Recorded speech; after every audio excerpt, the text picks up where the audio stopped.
So in the morning lecture, we discussed that. Does this work? Okay.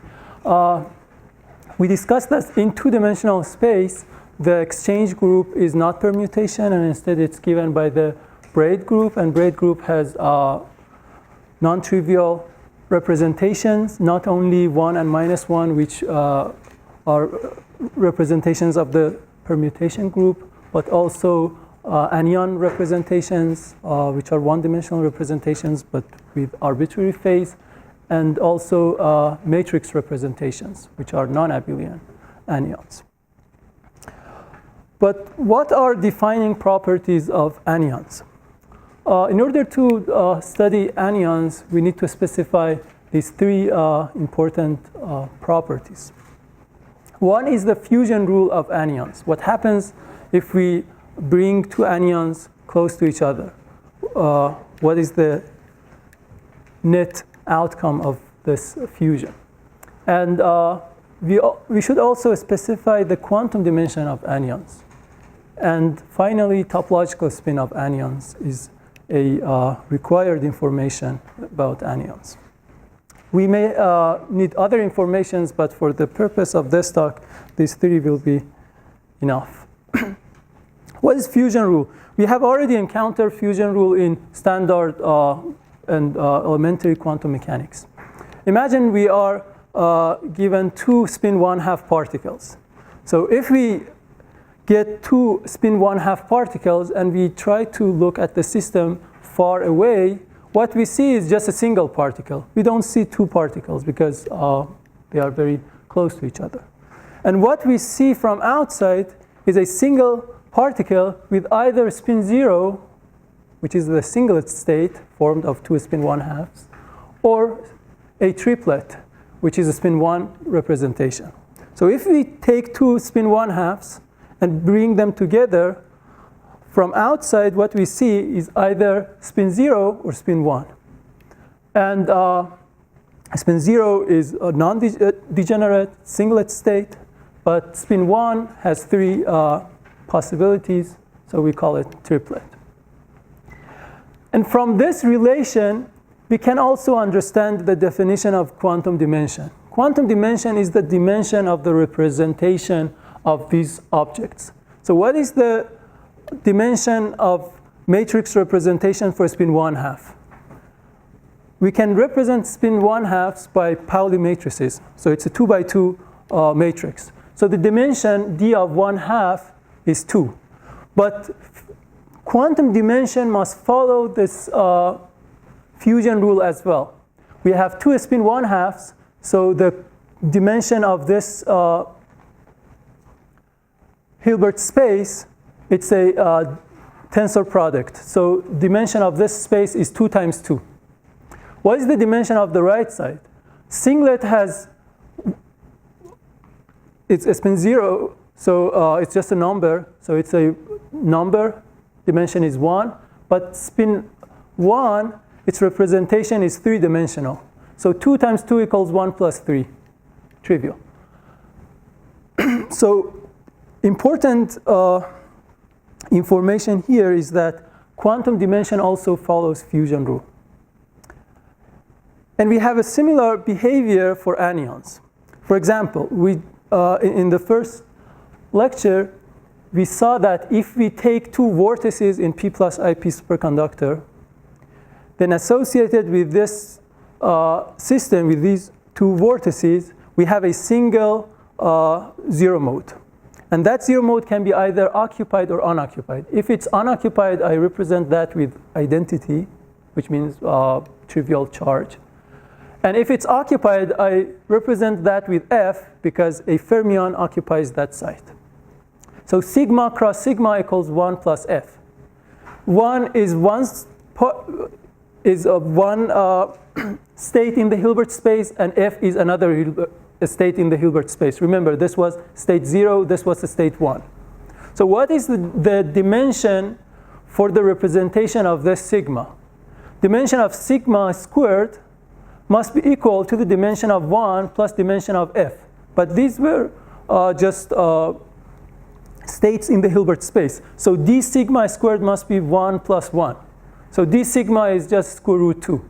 So the matrix representation of d sigma is a square root 2 dimensional, which means a single sigma doesn't have a good representation. And we saw this fact this morning. We said gamma 1 doesn't have a well-defined Hilbert space. But 2 sigmas have good representations, because if we take 2 sigmas, then then the dimension of the Hilbert space would be 2, and we have matrix representation for that. Another indication of this quantum dimension is that if we take n particles in the system, ground state degeneracy is d to the n. For example, if we have 2n vortices, then the ground state degeneracy is square root 2 to the 2n, which is just 2 to the n. So this is the ground state degeneracy in the presence of n anyons. So if I have n anyons, each with quantum dimension d, the dimension of the ground state would be d to the n. So that's the degeneracy of the ground state. A quick question. Yep. So you could, in the mathematics of braid group, you can tell that where vortices would be a reducible representation? They are irreducible representations of the braid group. Individually they are, but you put 2 together, you have 2. Right. Basically, what this means, a single sigma cannot exist. But you may have 2 sigmas which are very far away. So effectively, you have a single sigma in this space. So you can talk about that. So basically, what we have is 2 sigmas, which is a 2 by 2 representation. Somehow it's reducible. Yeah. But this reduction requires this non-local behavior. I have 2 sigmas, each has a square root 2 dimension, right? But I must remember that there is another sigma somewhere else, which is somehow entangled or correlated with this sigma. I think what Michael is saying is that, in representation of just groups, you can say whether the representation is reducible or not just from some algebra. Mm-hmm. So is there some algebra in the braid group that tells you that having 2 sigmas is a reducible representation? That I don't know. I know that this representation, this square root 2 dimensional representation, is valid as long as we keep in mind that there is another sigma somewhere else. Another fusion rule that we can imagine, I don't discuss them at the moment. We will get back to these anyons later. But imagine we have 2 anyons which follow this fusion rule. If we bring 2 of them, then the outcome of fusion will be either identity with trivial charge or the same anyon. Then what is the quantum dimension of this anyon? D of tau times D of tau must be equal to 1 plus D of tau. And if we solve this equation, then D tau will be golden ratio. And because of this anyon is called Fibonacci anyon, because its dimension equals golden ratio. And what is the ground state degeneracy in the presence of n Fibonacci anyons? Ground state degeneracy in the presence of n Fibonacci anyons is the nth Fibonacci number. And it scales as this number raised to n. Then how many Fibonacci anyons have there to be in order to have a well-defined Hilbert space? Even 1 would be, okay, 1 doesn't have well-defined charge, but 2 of them would be enough. Basically, you need so many anyons to get identity. So if you have 2 taus, when you fuse them, you have 1 in the outcome of fusion. So you can have a well-defined system. But I thought in order to have a well-defined Hilbert space, the dimension has to be an integer. Oh, the dimension of the Hilbert space is actually not 1.618. It's n Fibonacci number. Okay, it scales like this. So this D doesn't tell you that you have a 1.6 by 1.6 matrix. It just means if you have n anyons, the matrix representation associated with those n anyons scales as d to the n. But the number itself is integer. It's always integer. But it scales in this way. Are there physical systems where such fusion rules are realized? Like in the previous case, you showed examples. Yeah, I will show you an example where we realize these anyons later. Okay, and what is topological spin? Topological spin is easier to understand. Imagine you have a wave function associated with some particle. When you take that particle and rotate it around itself by 2 pi, you will get back to the same wave function up to a phase. From this phase, we can define topological spin.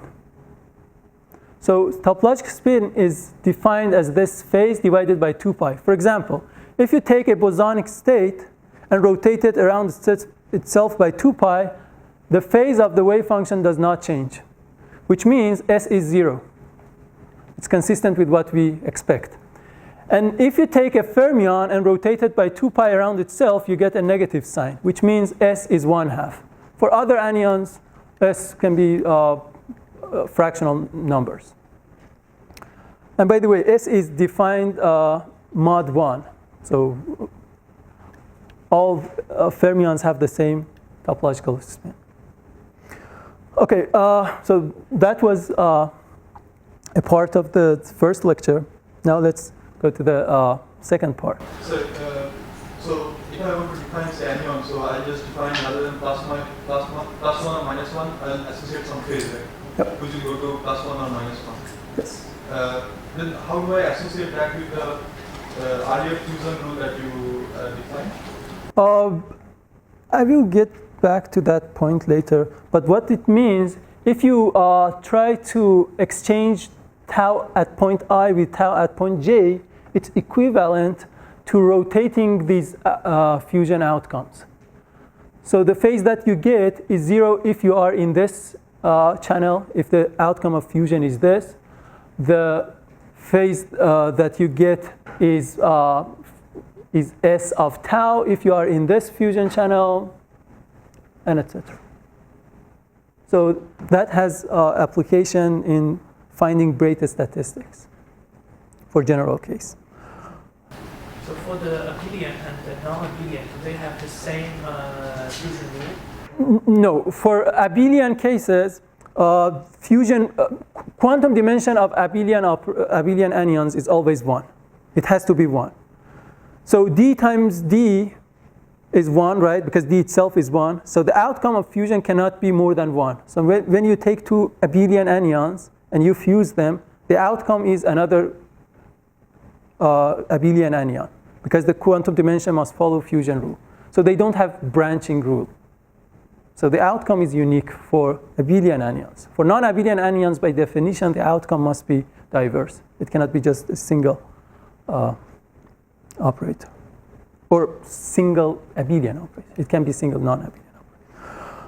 Okay, now let's discuss fractional quantum Hall effect as the fourth example in this series of lectures. So the main number that we use in fractional quantum Hall effect is the thinning fraction, which is defined as the ratio between number of electrons to the number of fluxes in the system.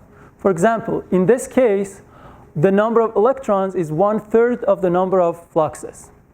For every 3 fluxes, we have just 1 electron. So we say thinning fraction in this case is 1/3. And if you remember, degeneracy of the lowest Landau level was equal to the number of fluxes. So this means number of electrons is the 1/3 of the number of accessible states in the lowest Landau level.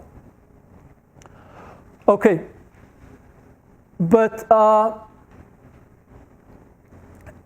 from these two relations, what is the ground state degeneracy of the non-interacting picture of this fractional quantum Hall state? So imagine the lowest Landau level has 900 states. and we are at 1/3 filling. So number of electrons must be 300. In how many ways can we build ground state? Remember, all states have the same energy if there is no edge state.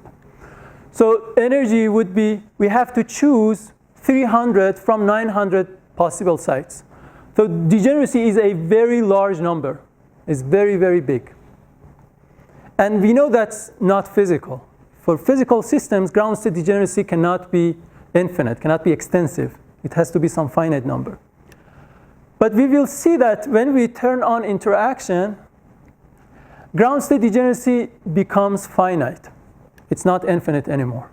And it depends on what space you wrap a quantum Hall system on. If you wrap it on sphere, degeneracy of the ground state is 1. If you wrap it on torus, for this particular filling fraction is 3. And if you wrap it on other spaces with higher genus, then you get other answers. Okay. For fractional quantum Hall systems, we have quantized Hall conductance. It's not a metallic system, although in the non-interacting picture it should be metal because we have partially occupied the band and we can excite states, electrons without paying energy. So what's your point? You mean the interaction break with degeneracy? Just like the earlier slides, you're just saying that the interaction break the ground state. Yeah, it breaks the degeneracy. It gives you finite degenerate ground states. Okay, so we have quantized Hall conductance and we have protected gapless edge state and chiral. Gap is chiral. Bulk is gapped. And ground state degeneracy is finite and depends on the topology of space. For example, on torus, it's non-trivial. It's related to 1 over nu, when nu is 1 over some integer. In such systems, we have fractional charge. You have excitations whose charges is less than charge of electron, and we have anyon statistics. So we want to discuss this in this part. How can I understand fractional quantum Hall effect? To me, the simplest way of thinking about the system is through this picture. Let's imagine electron is a bound state of 3 quarks, red, green, and blue. And each have charge e3. So I can write my electron operator as a product of F1, F2, and F3 partons or quarks. Now, let's find the effective filling fraction for these partons. Filling fraction, by definition, is the number of particles divided by the number of fluxes in the system. But number of flux itself is the total flux divided by the quantum of flux. And quantum of flux, as you see, depends on the charge. Quantum of flux for a system with charge Q is hc divided by Q. Now let's put Q equals e3. If I put Q equals e3, then you can see that the number of fluxes that these partons feel is different than the number of fluxes that electrons feel. It's actually 1/3 of the number of fluxes that electrons feel. But the number of type 1 quark equals the number of electrons, because wherever I have electron, I have F1 as well. And also F2 and F3. So NF1 equals NF2 equals NF3 equals number of electrons. Therefore, if I plug in these two relations into this equation, what I see is the filling fraction for these partons is not 1/3, it's 1. So these partons fully occupy the lowest band, right? They have charge, they see Landau level, and they fully occupy the lowest Landau level because filling fraction for them is 1. When lowest Landau level is fully occupied, I know how to construct the ground state. There is only one way, right? I have to occupy every state. And the state that I get is the Slater determinant. When I go into this polar coordinates for infinite plane, then wave function of the fully occupied lowest Landau level is this expression. And remember that we have used reduced charge, e3 here, because the charge of partons is e3. But what is the wave function for electron? Wave function of electron is wave function for F1 times wave function for F2 times wave function for F3. But F1 and F2 and F3, they must exist at the same place in order to have electron. The system must be physical, right? We just have electrons. We don't have quarks in nature. That was just a trick. So wave function of these particles is the same. So wave function of electron is just this cubed.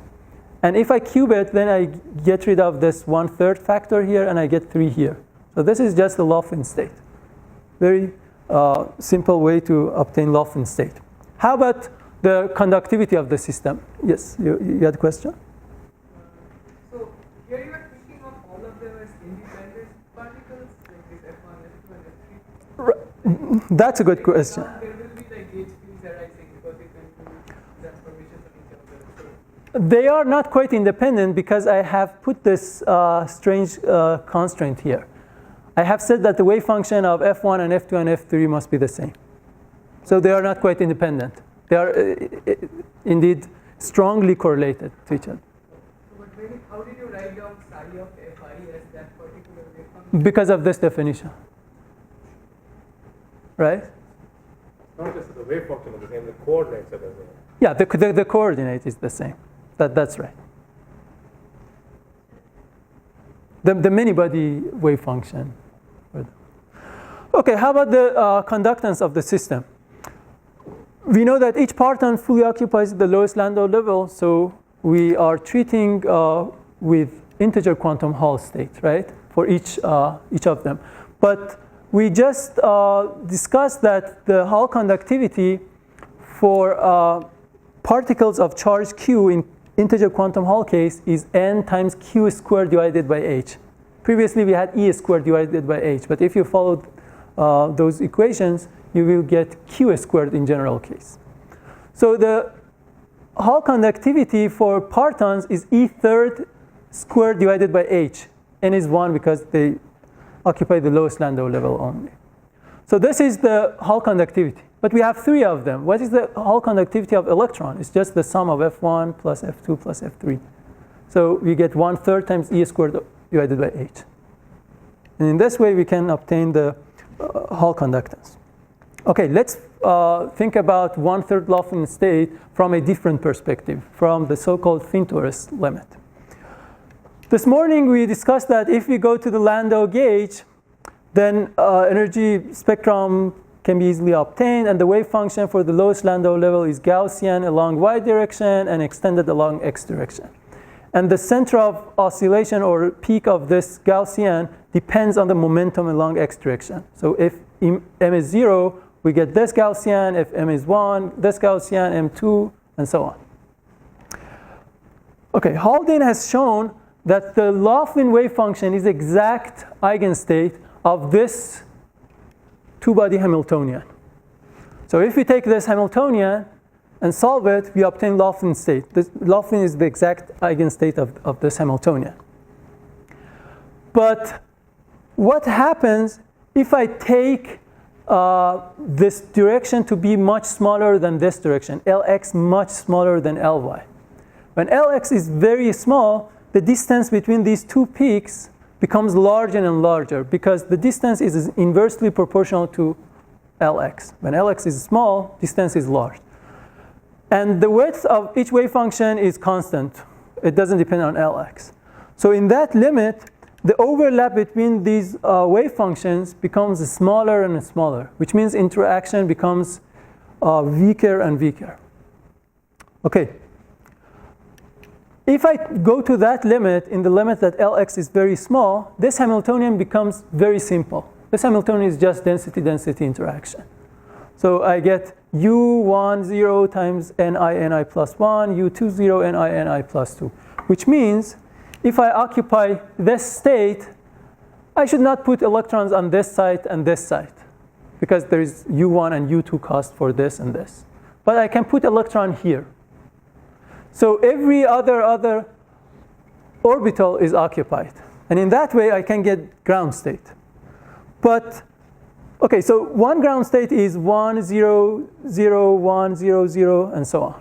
Which means I put electron here, no electron, no electron, one electron, no electron, no electron, one electron, and so on. But I could translate every electron by one unit and obtain this other ground state, which has exactly the same energy. Or translate this once further and obtain this state. So I get 3 degenerate states, and each of these states has this property that every 3 consecutive orbitals is occupied by exactly 1 electron. So ground state degeneracy is 3. And this is the ground state degeneracy on the torus that I mentioned earlier. How about excitations? I mentioned that we have fractional charge excitations. One way... Can you get the current algebra on the boundary by some similar argument you cut the torus? Current, yes, yeah. Right, the previous, on the previous slide, you had the 3D ground state.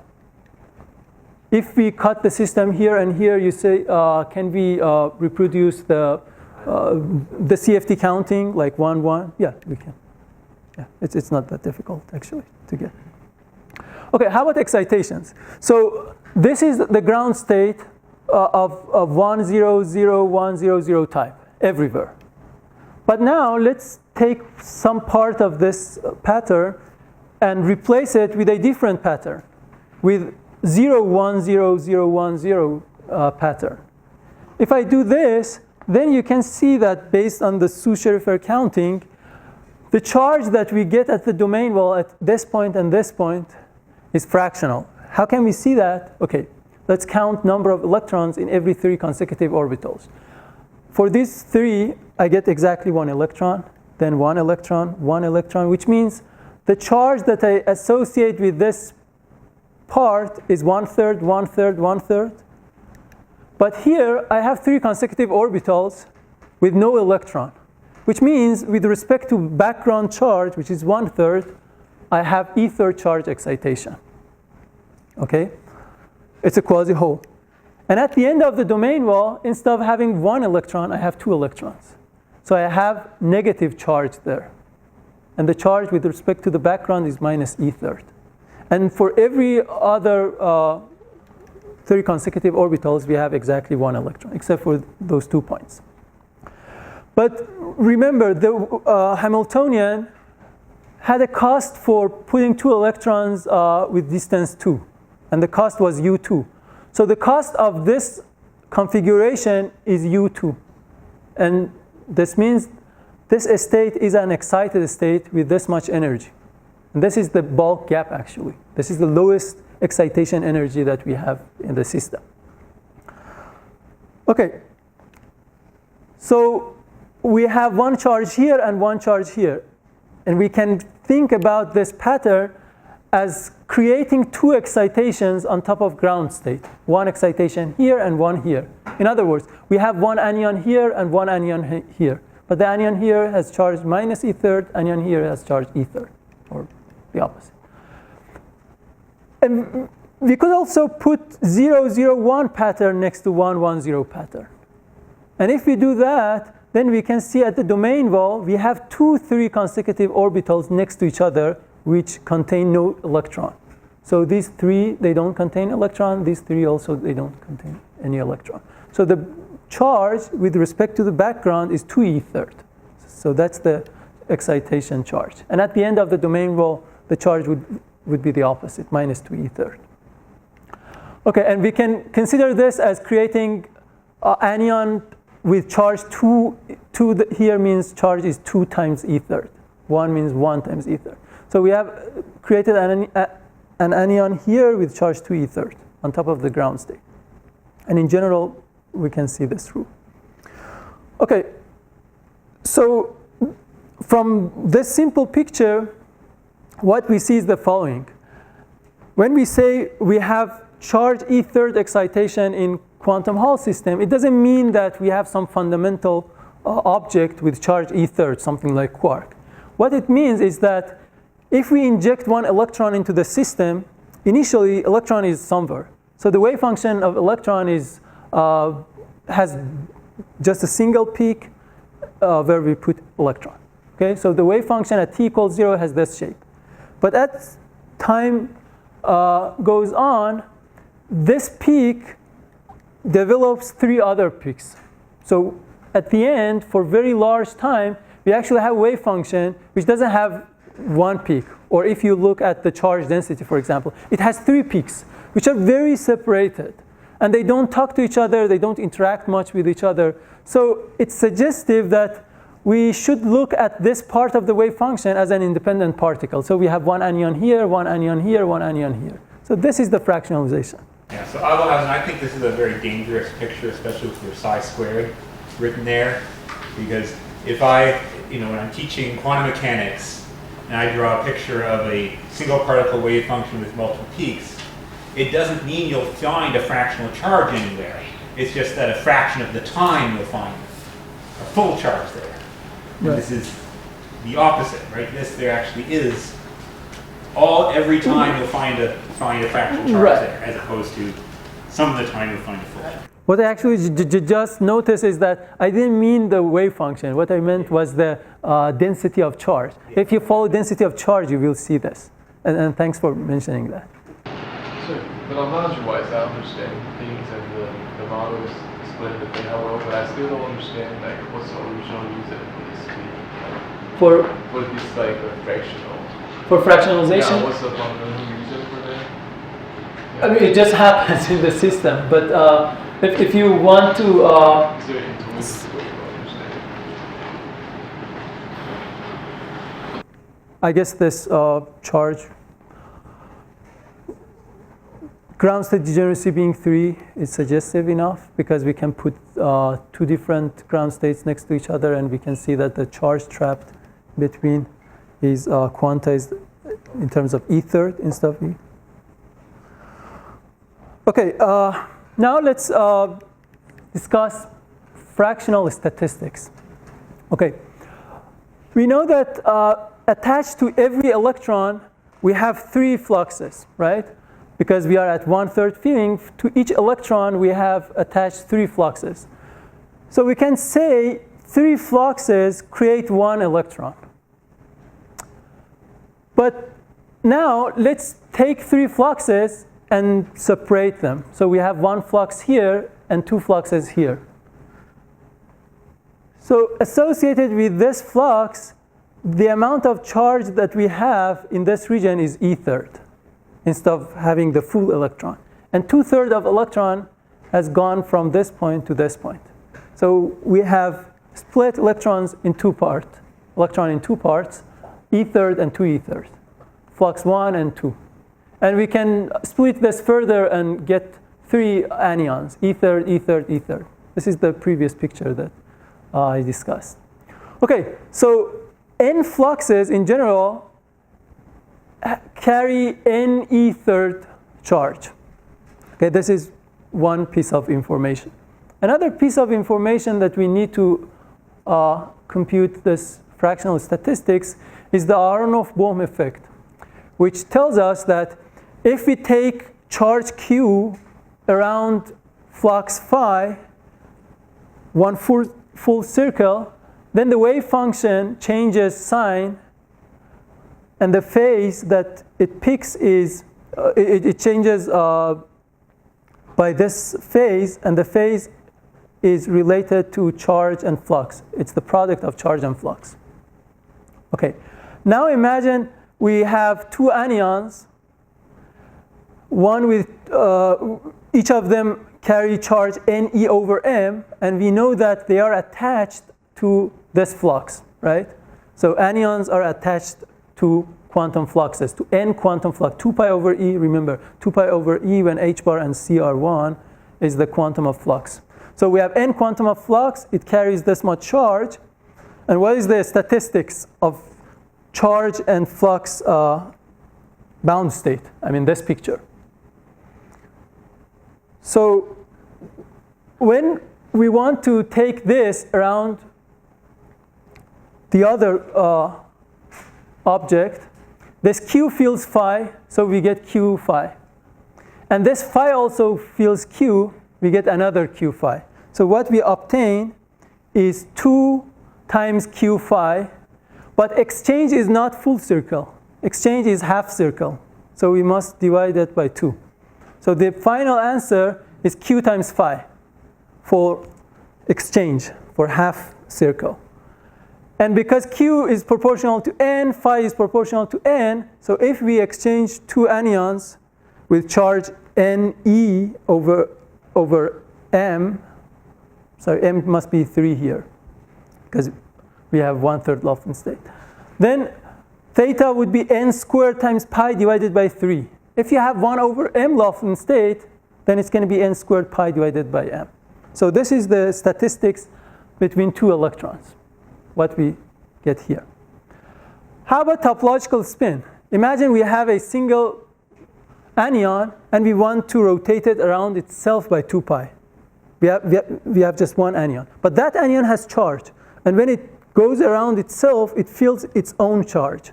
And because of that, you can show that the phase that anyon picks is n squared times pi divided by m. So this is giving us the topological spin of that anyon. Topological spin of that anyon is n squared divided by 2m. And this way we can find topological spin of that anyon. Okay, so that was fourth example, but an interacting example. How about another example? Okay, now I want to discuss the so-called fractional topological superconductors and fractionalized majorana or power fermion zero modes attached to them. People have shown that if you take an integer quantum Hall, not fraction, integer quantum Hall, and you put it on superconductor, and you solve the problem exactly, because it's non-interacting system, you can solve it exactly. You can show that for some parameter regime, what you get is a topological superconductor. So you get a single edge state, but instead of being edge state of electrons, it's an edge state of majorana fermions. And inside vortices, because you put superconductor below this integer quantum Hall, you expect these vortices to penetrate into the system. Attached to these vortices, you get majorana fermions. This was the picture for non-interacting systems. Now we want to ask a similar question, but for fractional quantum Hall systems. We want to put a fractional quantum Hall system on top of a superconductor and induce pairing into the system and see what happens. We can show, just like topological superconductors, that associated with every 2 vortices, we get a single zero mode. But that single zero mode now can be occupied not by electrons only. We have anyons as well. So we can occupy that zero energy level by no anyon or 1 anyon or 2 anyon up to 2m minus 1 anyons. Why not 2m? Because 2m anyons equals 2 electrons. And we cannot put 2 electrons on the same site, right? Because of Pauli exclusion rule. Okay, so we have 2m different situations. Therefore, E equals 0 gives us 2m dimensional Hilbert space. And it increases ground state degeneracy by 2m. Remember, this was associated with 2 vortices. So each vortex contributes square root 2m to the ground state degeneracy. Which means, based on the definition of the quantum dimension, one of the definitions, quantum dimension of these vortices and zero modes attached to them is a square root 2m. If you take m to be 1, then it becomes a square root 2, majorana fermions. Just reduces to the majorana fermions. Sorry, so you take this sandwich and you drive some phase transition? Okay, there are 2 situations. One situation is when you gauge this Z2, actually you have Z2M. You have Z2M group. If you gauge it, you have one situation.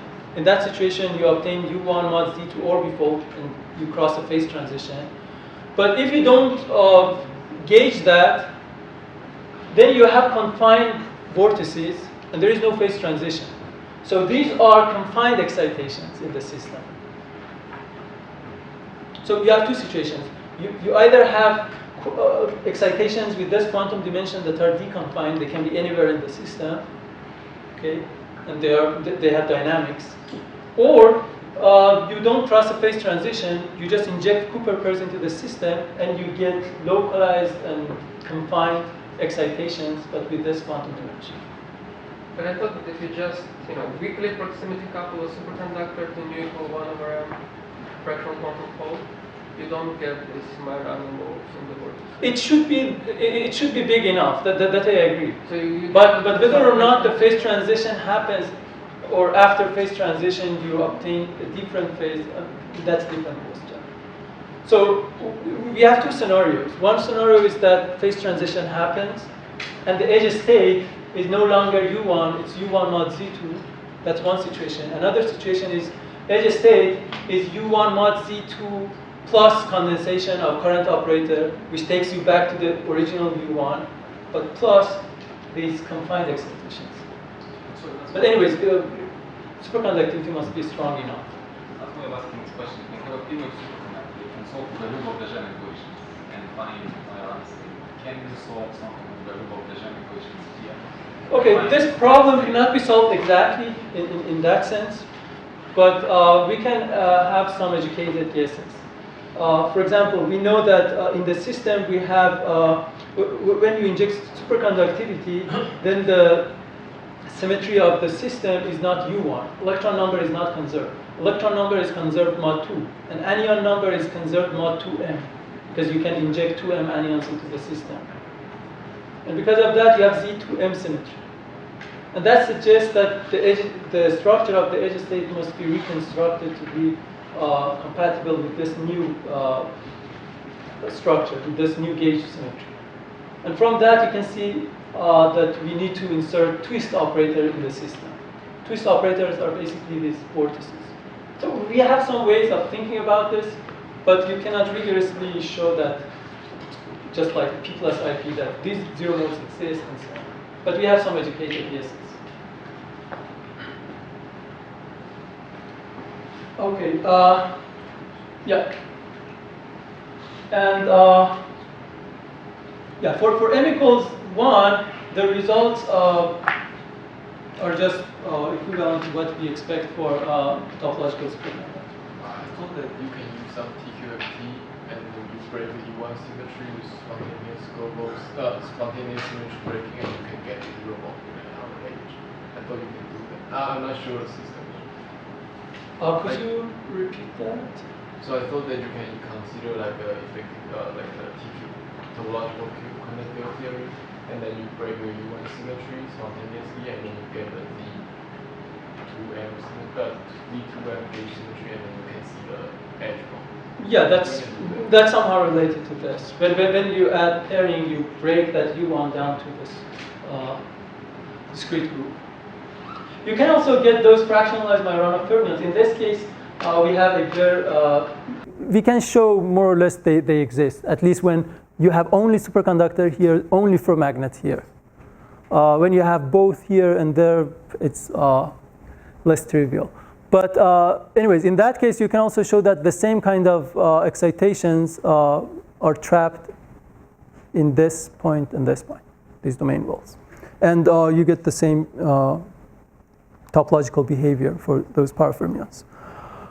Okay, for these power fermions, if you take one of them, then the algebra that they produce is gamma 1 to the 2m equals gamma 2 to the m equals 1.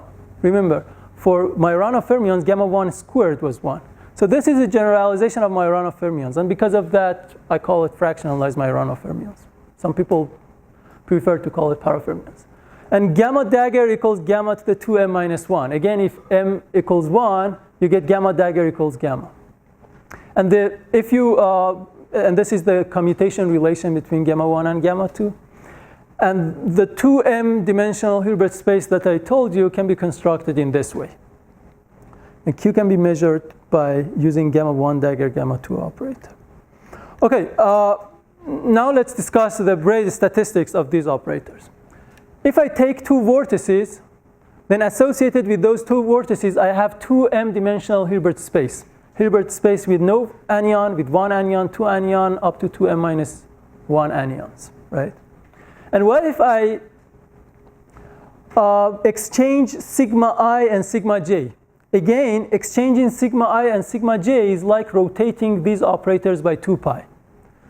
If I rotate 1 by 2 pi, I don't get a phase. If I rotate v1 by 2 pi, the answer is 2 pi times topological spin. And topological spin of these operators, if you remember, was n squared divided by 2m. We just calculated them. So if I rotate v1 around itself, I get this phase. If I rotate v2 around itself, I get this phase. And in general, if I rotate vn around itself, I get this phase. So if I exchange vortices 1 and 2 in Hilbert space n, which means I have n anyons, the phase that I get is e to the I n squared times pi divided by m. So this is a matrix. Remember, this is a matrix. This is a diagonal matrix, but it's a matrix. It's not a number. So this is a non-abelian statistics. In order to see this better, we can use this picture. Imagine we have 4 vortices, 1 and 2, 3 and 4. Again, we need to decide how to pair them and choose bases. I choose a basis where n1, 2 is diagonal and also n3, 4. If I exchange 1 and 2, what I get is e to the I pi times n1, 2 squared divided by m. So I know how to do it. If I exchange 3 and 4, again, I can easily find the answer. But what if I exchange 2 and 3? If I exchange 2 and 3, then what I need is n2, 3. But n2, 3 is not diagonal in this basis. How can I diagonalize that? In order to do that, I need to make a basis transformation such that n2, 3, or equivalently gamma 3 dagger gamma 2, and also gamma 1 dagger gamma 4 are diagonal. I can do this basis transformation. It's a simple task, and it's actually given by the Fourier transform, or for those who are more familiar with quantum Hall, with the S matrix. If I do that, okay, I can compute B in that basis, and then I can transfer back to the original basis. If I do these steps, then B23 becomes S dagger times U times S, where U is the diagonal matrix that we have, and S is just the Fourier transform. For example, if we take the 0, 0, I don't have that example here, but yeah. If you take, for example, 0 and 0 state and exchange 3 and 4, what you get is the maximally entangled state. Okay, that's one way to get entanglement. But again, these fermion operators are not powerful enough for universal quantum computation. We need something more fundamental. And because of that, we go to example 6. The last example is about bilayer Fibonacci states, which carry Fibonacci anyons, and Fibonacci anyons are powerful enough for universal quantum computations. And I must acknowledge collaborations with Mason Barkishley from Microsoft Station Q, and Una and Kyungmin from Cornell, and also Zhao Liu in Princeton. Okay, for this example, I will first discuss the realization, experimental realization of 2/3 quantum Hall bilayer, and then I will go to thin torus limit to convince you that we have Fibonacci anyons in the system. And I don't think we have enough time to go into the rest of it. Okay. A bilayer system is consisted of these 2 layers, which can experimentally be realized, for example, in wide quantum wells of gallium arsenide. When quantum well is wide enough, the charge distribution doesn't have a single peak. Charge contribution has 2 peaks, and each peak can be viewed as 1 layer. And we know that electrons can move between these 2 layers. So there is a tunneling between these 2 layers. But this tunneling can be tuned by applying in-plane magnetic field. If we apply in-plane magnetic field, then we transfer momentum to electrons in 1 layer, and there is momentum mismatch, so the tunneling is suppressed. So we can suppress tunneling in the system by applying in-plane magnetic field. So that's one way to tune tunneling. We can also realize a bilayer quantum Hall system in a spin-full systems. Imagine we have spin up and down, each in 1/3 state. So we have 1/3 up, 1/3 down. This is, again, total two-third quantum Hall system. Another way to realize them is in graphene, where we have valley degree of freedom. So in this case, valley plays the role of layer index. And such a problem or similar problems of bilayers have been studied previously by many people, and many interesting phases have been suggested. But here we want to focus on 330 state, and we propose a new possible state in this situation. There are many candidates at two-thirds, many fermionic candidates. The original 330 state, which is nothing but two independent one-third Laughlin states, or the particle Hall conjugate of the one-third Laughlin state. Also 112 state, the bilayer Fibonacci state, where we propose interlayer Pfaffian, Z4-Redrezai state, and a bunch of other states. And recently, these three groups have studied this problem numerically, and three different states have been suggested. The difference is due to somewhat different Hamiltonians that we have considered. Okay, so let's think about this problem in the thin torus limit. We already discussed one-third Laughlin state. And we saw that the ground state is degenerate. It can be 1, 1, 1, 0, 0, or its translations. Now imagine we have bilayer state, 330 state, and there is no perturbation or interaction between two layers. So the ground state in the thin torus limit is very simple in this case. At each point, we have either two electrons, which means one electron in the top layer, one in the bottom layer, and 0, 0. Or we may have one in the top layer in this point, no electron in the bottom layer at this point. But in the adjacent site, we have one electron in the lower layer, but not in the top, and so on. So we have 3 times 3 ground state degeneracy. The first factor of 3 comes from translation symmetry in the top layer, and the second comes from translation symmetry in the bottom layer.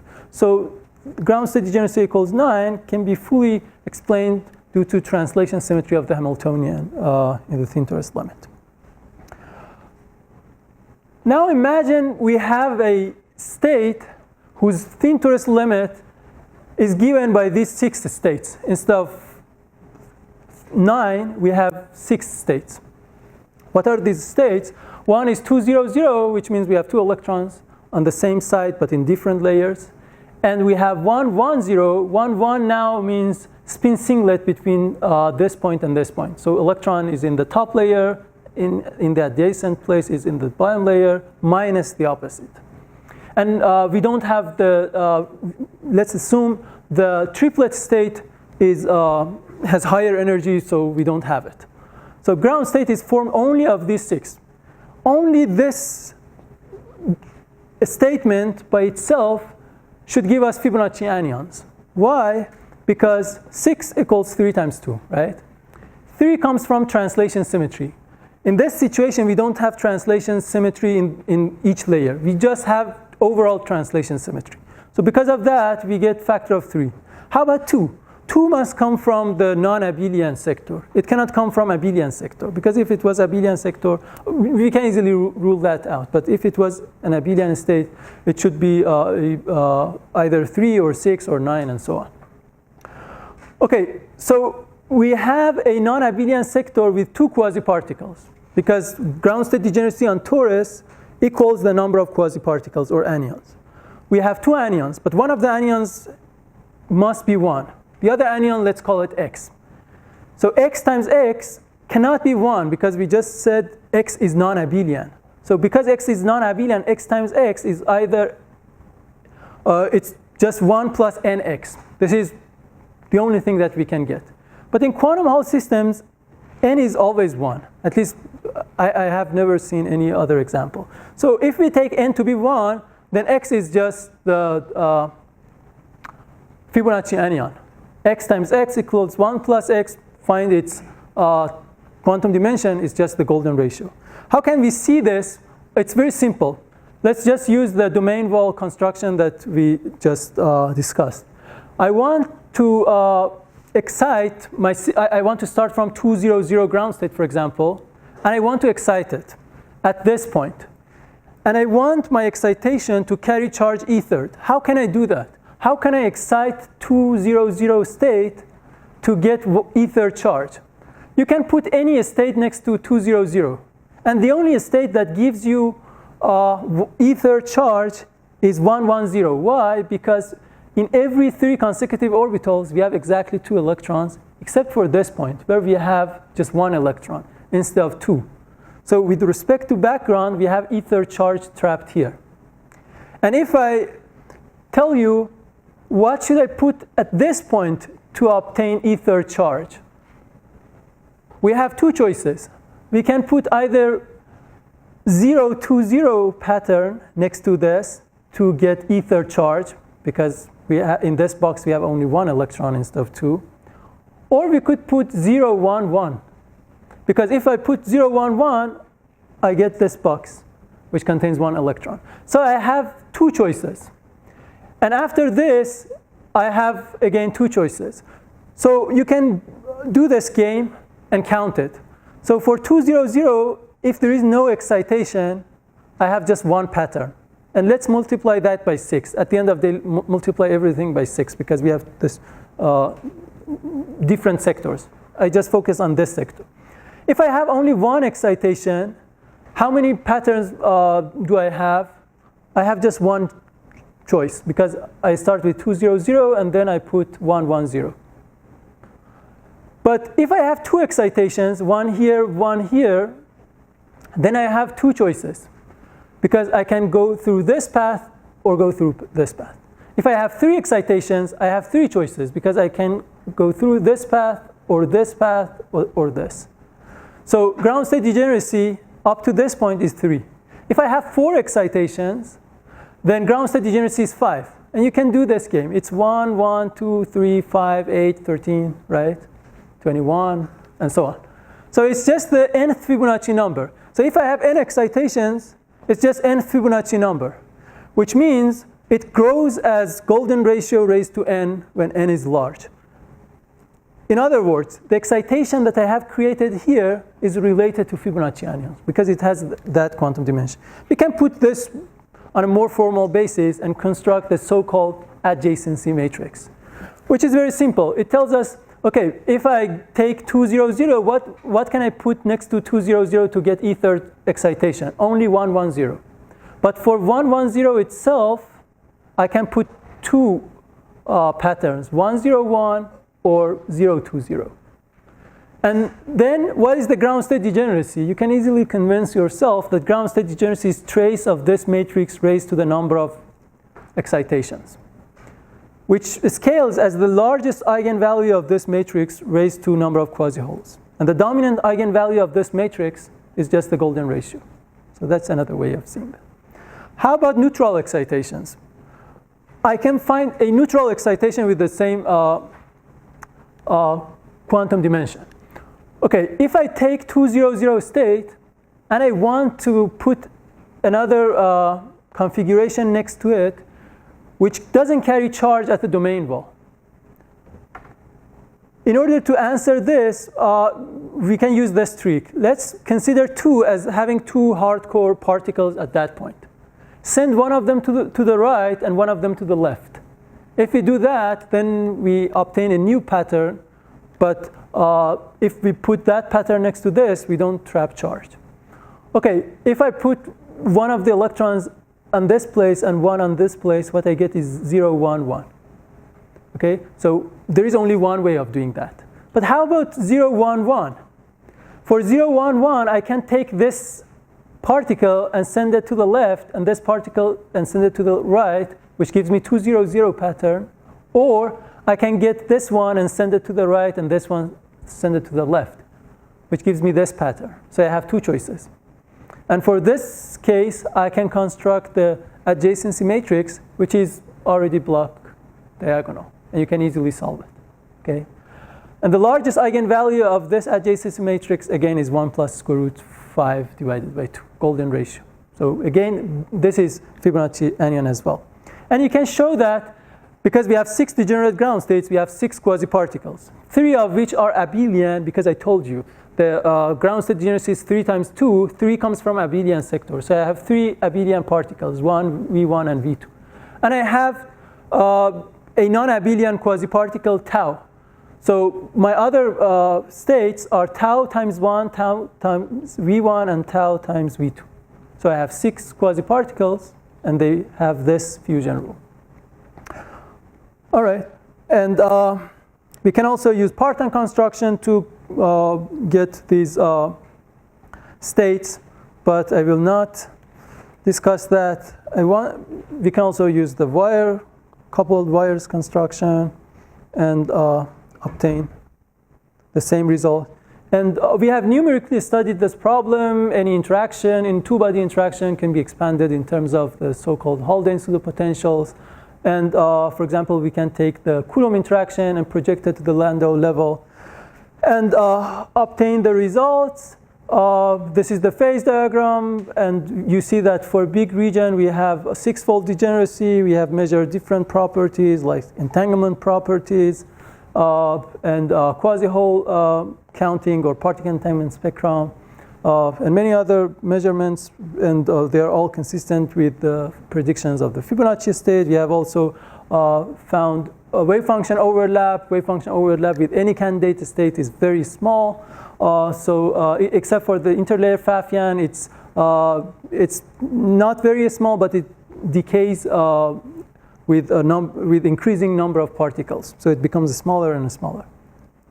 And this is taking the bare Coulomb interaction, just Coulomb interaction, nothing else, and take graphene, go to the second Landau level, project Coulomb interaction to the second Landau level for 330 state. This is interlayer interaction, and what you get is 6-fold degeneracy for different number of electrons, for 6, 8, 10, and 12 electrons. So you see that ground state degeneracy is 6. This is just bare Coulomb interaction, no other interaction. And for experimental signatures, we have different ways of detecting these non-abelian excitations. We can use edge tunneling or thermal Hall conductivity and interferometry. And so we can get Fibonacci anyons numerically. We hope someday we can realize them in experiments as well. And thank you very much.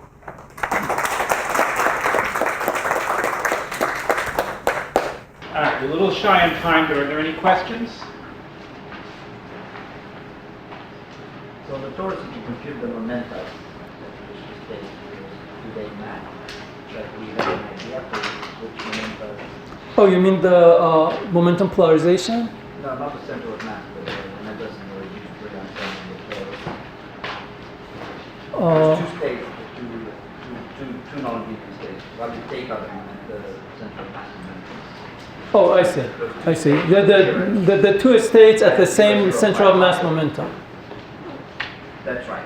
Okay. In the reduced Brillouin reads out which other momenta are there. So I can show you this picture, which I guess answers that question.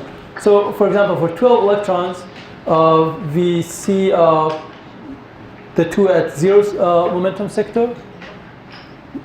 So one of them is 1, the other is tau sector. Fibonacci anyon an identity. The other is V1 and V1 times tau, V2 and V2 times tau. Okay, but this is the 1D momentum. Oh yeah, this is the total momentum of the ground state. That's right, but this is the 1D. Yes. Another momentum which you can diagonalize both translation operators. In the normal direction? You can diagonalize them. You can diagonalize them in the torus has translation pairs in both directions. Right. So it should have a square Brillouin cells. Right. Just kind of Right. artifact of the functional torus. Right. I was just interested in the other. We can talk about that. The other direction. Do you mean the S matrix? Or? No, I just mean which momentas, which KX, KY momentas do the two states here. I see. Okay, yeah. Sure. I'm sure there's some more questions, but we're going to have a break now, so let's thank Abolhassan one more time.